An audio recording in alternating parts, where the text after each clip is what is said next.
अरे ये क्या बहू, आज फिर तुमने खाने में दाल चावल बना लिए। कितनी बार कहा है जब दाल चावल बनाओ तो साथ में चोखा या कोई सूखी सब्जी बना लिया करो। रूखे रूखे दाल चावल नहीं खाए जाते मुझसे। दाल भी कितनी सादी सी है, मजा नहीं आ रहा है आज खाना खाने में बिल्कुल भी। इससे पहले तो तुमने कभी इतनी सादी दाल नहीं बनाई।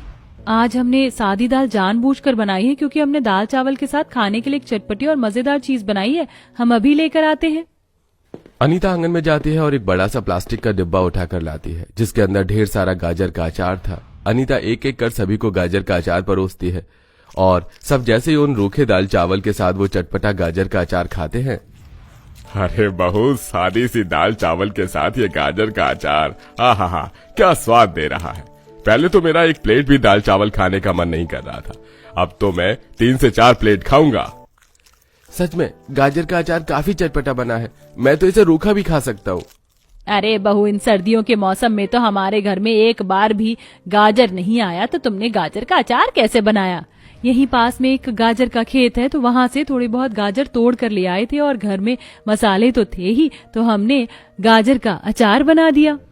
पांचों बहुएं गाजर का काफी सारा अचार जो उन्होंने बनाया था उनके घर वालों के साथ साथ उनके पड़ोस में रहने वाली लक्ष्मी भी खाती है। कभी कभार उनसे मांग लिया करती थी। आज मेरा भाई आया है गांव से। जब मैंने उसे तुम्हारा गाजर का अचार खिलाया तो देखते ही देखते 6-7 रोटी खा गया अचार के साथ। मुझे भी बताओ ना, तुम किस तरह बनाती हो गाजर का अचार? उस दिन हमारे मोहल्ले में एक अचार बेचने वाली आई थी। मैंने सोचा सस्ते में अचार मिल रहा है तो ले लेती हूँ, लेकिन जब उसके हाथ का अचार खाया तो इतना बकवास था, पूरा फेंकने में गया है। अचार बनाना इतना आसान काम नहीं होता, एक छोटी सी गलती से पूरा अचार खराब हो सकता है। तो फिक्र मत करो, जब हम अगली बार अचार बनाएंगे तो तुम्हें बुला लेंगे, खुद देख लेना कैसे बनता है। मैं तो सच कह रही हूँ, अगर तुम अपना अचार बाजार में बेचोगी तो देखना एक दिन में ही सारा डब्बा खाली हो जाएगा। बाजार में अचार बेचने की बात माला को काफी अच्छी लगती है और अब वो जाकर बाकी बहू को ये बात बताती है। लक्ष्मी बिल्कुल ठीक कह रही है।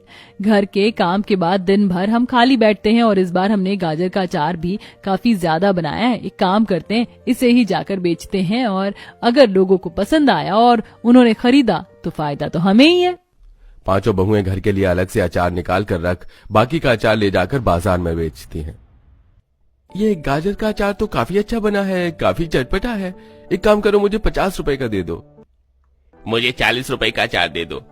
क्या आपके पास सिर्फ गाजर का अचार है, कोई और अचार नहीं है क्या, जैसे आम वगैरह या मिर्ची का?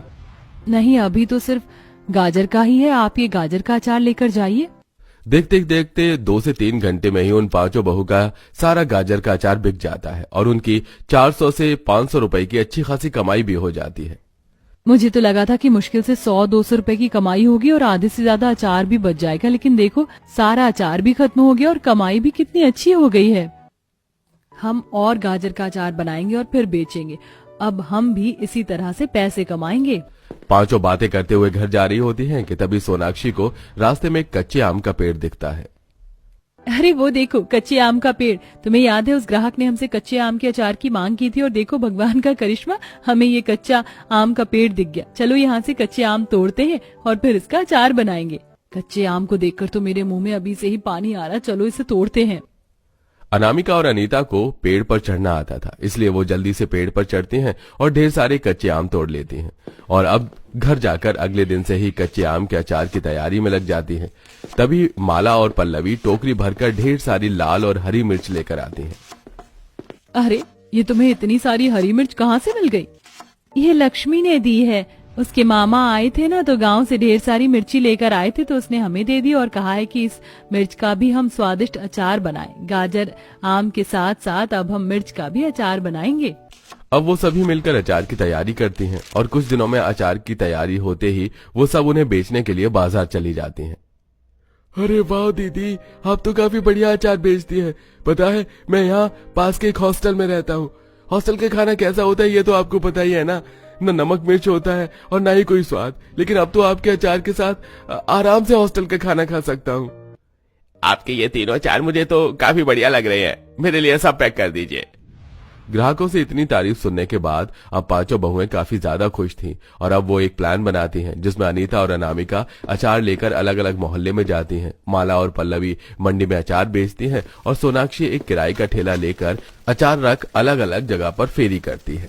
अरे आज जब मैं अचार बेच रही थी तो एक ग्राहक अचार लेने के लिए आई और कहने लगी उसे गोभी और कटहल का अचार चाहिए।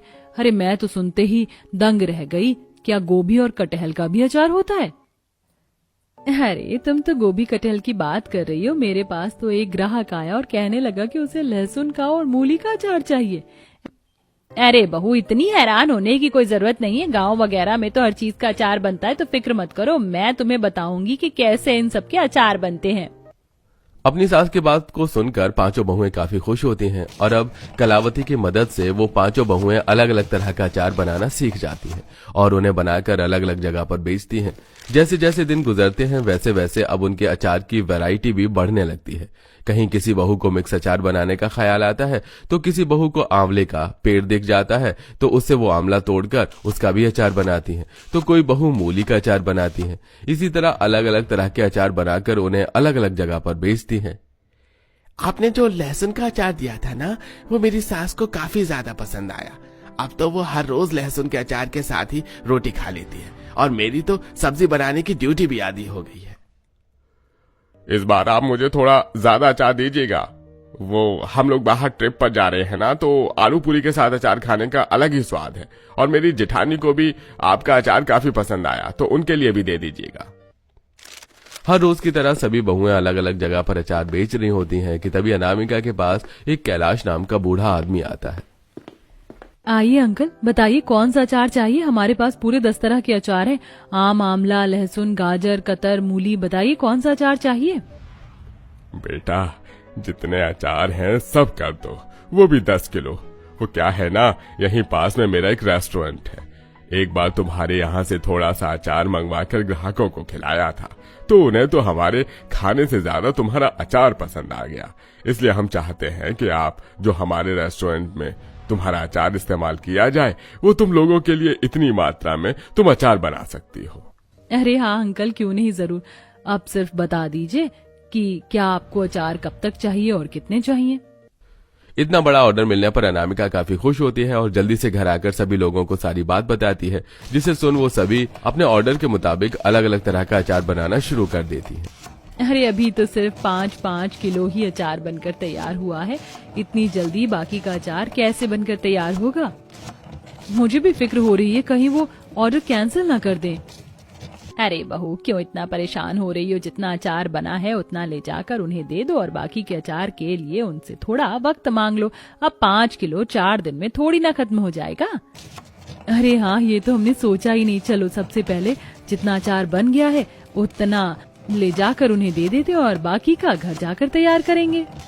पांचों को इतनी मेहनत करता देख उनकी सास, ससुर और पति भी उनके अचार बनाने में काफी ज्यादा मदद करते हैं। जहां पांचों बहुएं सुबह से शाम तक बैठकर अचार की तैयारी करती तो उनके पति काम करने के लिए ऑर्डर किए हुए पते पर जाते। धीरे धीरे अब उन पांचों बहू को अलग अलग रेस्टोरेंट और जगह से अचार मिलने के ऑर्डर शुरू हो जाते हैं, जिससे सिर्फ कुछ महीनों में अब उनकी माली हालत भी ठीक हो जाती है और अब वो 10 तरह के अचार के नाम की एक बहुत बड़ी दुकान खोलते हैं और कई औरतों को भी अपने साथ इस काम पर जोड़ लेते हैं। कभी सोचा भी नहीं था कि एक मामूली अचार से हम लोग अपना अचार का इतना बड़ा बिजनेस शुरू कर देंगे। जहां हम सिर्फ गाजर का अचार बनाते थे, वहीं अब 10 अलग अलग तरह के अचार बनाते हैं। मैं वो दिन कभी नहीं भूल सकती जब हम लोग अलग अलग जगह पर जाकर अचार बेचने सुबह से शाम तक बेचते थे, लेकिन अब देखो लोग दूर दूर से हमारे यहाँ अचार खरीदने के लिए आते हैं। ये तो हमारी मेहनत का नतीजा है। हम सब लोगों ने मेहनत की और साथ ही साथ हमारे घर वालों ने भी हमारी काफी मदद की है, तब तो आज हम यहाँ तक पहुँचे हैं। पांचों बहुएं अब इसी तरह अपने 10 अलग अलग तरह के अचार के काम को जारी रखती हैं।